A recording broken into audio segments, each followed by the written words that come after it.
So here we have Krista performing the banded good morning. It's a movement progression that we'll do before our main lift, whether it's going to be the RDL or the deadlift.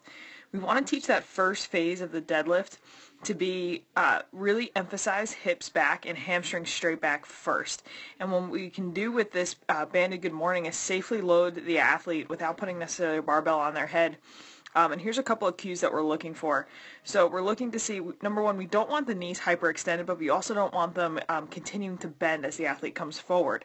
So what I mean by that is, if during this movement the athlete at any point has their knees start to hit the band, or their band creates way too much of an angle upwards this way versus being more straight up and down, that's a good indication that they're, one, either bending their knees or they're really collapsing and starting to bend their or flex at their lower back versus creating a really good neutral healthy arched position.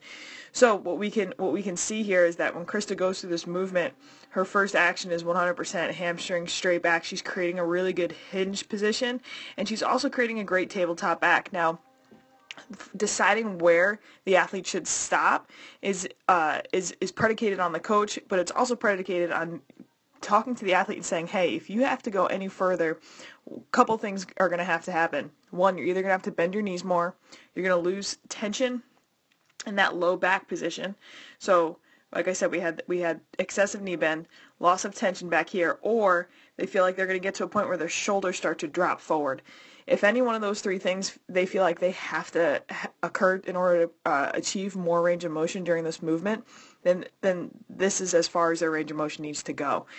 For some athletes, this angle may be way less than what Chris is able to achieve, but if we can try to visualize and put a barbell in her hands where her hands would be, it would be right below her knee. A great position to get to for the RDL, and a great position to get to in the deadlift before we start that final descent to the ground, where we start to bend our knees and keep this back in this really good angle position.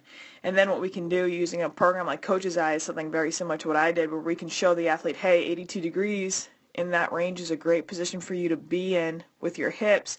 As you go to set up for a deadlift, you should be in this very similar position. We shouldn't all of a sudden see the chest rise and the athlete have their hips in a much different position with knee flexion being greater at that point.